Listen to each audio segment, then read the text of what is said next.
ایک سوال تھا کہ آپ سفر شروع کرنے لگے ہیں، ٹھیک ہے، سفر شروع کرنے لگے ہیں کہ ظہر کا وقت داخل ہو گیا، لیکن آپ کا سفر ایسا ہے، مثلاً آپ بس پہ بیٹھے ہیں اور آپ کو پتا ہے کہ اس نے کہیں نہیں روکنا، مغرب پہ جا کے روکے گا، عصر آپ کی بس میں آئے گی، تو آپ نے پیچھے کیا پڑھا تھا کہ فرض نماز سواری پر نہیں ہوتی، پڑھا تھا نا، یہ سب کو یاد ہے؟ فرض نماز آپ جمع تو کر سکتے ہیں، اس کو سواری پہ نہیں پڑھیں۔ اب آپ کیا کریں گے؟ عصر بھی گھر سے پڑھ کے چلیں گے، مان لیا۔ اب عصر جو گھر میں پڑھیں گے وہ آدھی پڑھیں گے کہ پوری پڑھیں گے؟ کیونکہ آپ گھر میں پڑھ رہے ہیں، ٹھیک ہے۔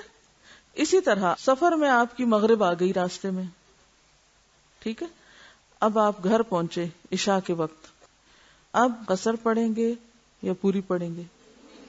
دونوں پوری پڑھیں گے۔ مغرب تو ویسے ہی پوری پڑھتے ہیں، مغرب کے جو فرض ہے اس میں تو ویسے ہی قصر نہیں، گھر آ کے آپ عشاء بھی پڑھیں گے پوری اور مغرب بھی ساتھ پڑھ لیں گے، ٹھیک۔ دیکھیے، کیا ان احادیث میں کہیں جائیداد کا کوئی مسئلہ پڑھا ہے آپ نے؟ آپ کو معلوم ہے مکہ میں مسلمانوں کی جائیدادیں تھی نا؟ کب چھوڑ کے گئے تھے؟ پھر جب مکہ آئے تھے تو کیا پڑھتے تھے؟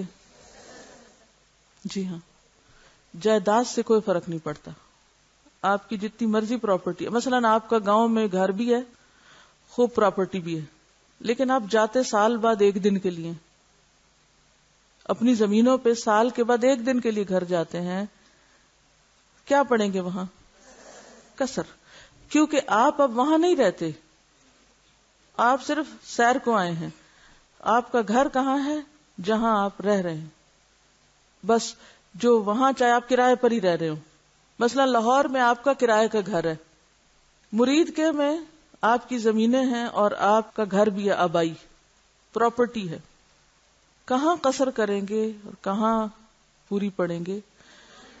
اس میں جائیداد کا ہونا یا نہ ہونا کوئی شرط نہیں ہے، کہیں نہیں لکھا ہوا، ٹھیک ہے۔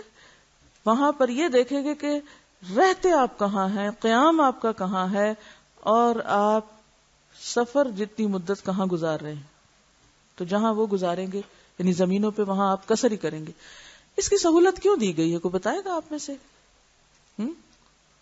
تھکاوٹ کی وجہ سے، ٹھیک ہے۔ اور ما جعل علیکم فی الدین من حرج، اللہ نے دین کے معاملے میں تنگی نہیں رکھی کہ بس ایک اصول بن گیا، اب دنیا ادھر کی ادھر ہو جائے تو اب یہ نہیں ہل سکتا، ہر چیز میں ایکسیپشنل صورتحال موجود ہے، ٹھیک ہے، ہر چیز میں استثنائی صورت موجود ہے، نماز میں، روزے میں، حج میں، زکوٰۃ میں، فرائض میں، ہر چیز میں موجود ہے، لیکن ایک ہے اصل اور ایک ہے اضطراری کیفیت یا ٹیمپریری کیفیت یا وقتی کیفیت، تو آپ ویلیوز نہیں بدلیں، اصل کو آپ اضطرار نہیں اور اضطرار کو اصل نہیں کریں،